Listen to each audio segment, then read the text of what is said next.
Harihi Om Shri Gurubhyo Namaha. This Narayaniyam is recorded by separating each stanza word by word for easy learning and familiarizing. Please share your feedback in the comments. Kindly subscribe and share to others. Om Namo Bhagavate Vasudevaya. Om Namo Narayanaya.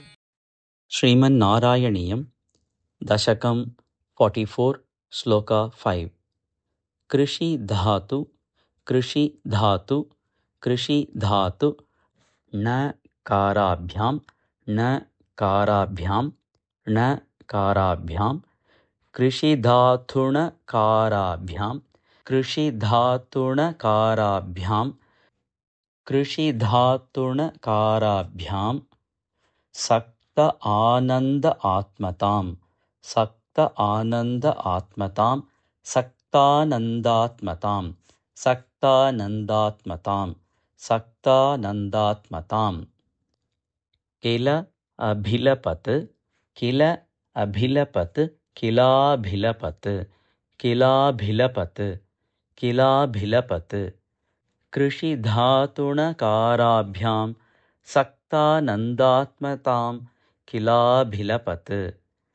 Krishi dhatuna karabhyam, saktanandatmatam, kilabhilapat.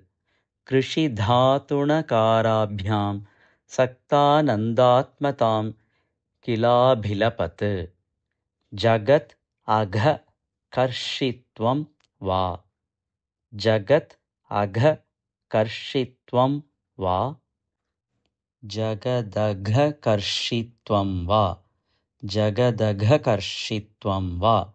Jagadagha karshitvam va. Kathayat rishihi, kathayat rishihi, kathayat rishihi, kathayat rishihi, kathayat rishihi. Krishna nama te vyatanot, Krishna nama te vyatanot, Krishna nama te vyatanot. Jagadagha karshitvam va. Kathayat rishih Krishna nama te vyatanot. Jagadagha karshitvam va. Kathayat rishih Krishna nama te vyatanot. Jagadagha karshitvam va. Kathayat rishih Krishna nama te vyatanot. Krishi dhatuna karabhyam, saktanandatmatam, kilabhilapat. Jagadagha karshitvam va. Kathayat rishih Krishna nama te vyatanot.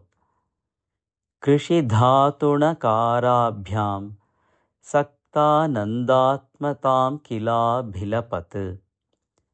Jagadagha karshitvam va. Kathayat rishih Krishna nama te vyatanot. Krishi dhatuna karabhyam, saktanandatmatam, kilabhilapat.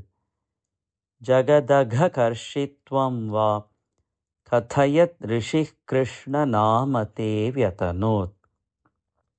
Krishi dhatuna karabhyam, saktanandatmatam, kilabhilapat. Jagadagha karshitvam va. Kathayat rishih Krishna nama te vyatanot. Krishi dhatuna karabhyam, saktanandatmatam, kilabhilapat. Jagadagha karshitvam va. Kathayat rishih Krishna nama te vyatanot. Krishi dhatuna karabhyam, saktanandatmatam, kilabhilapat. Jagadagha karshitvam va. Kathayat rishih Krishna nama te vyatanot.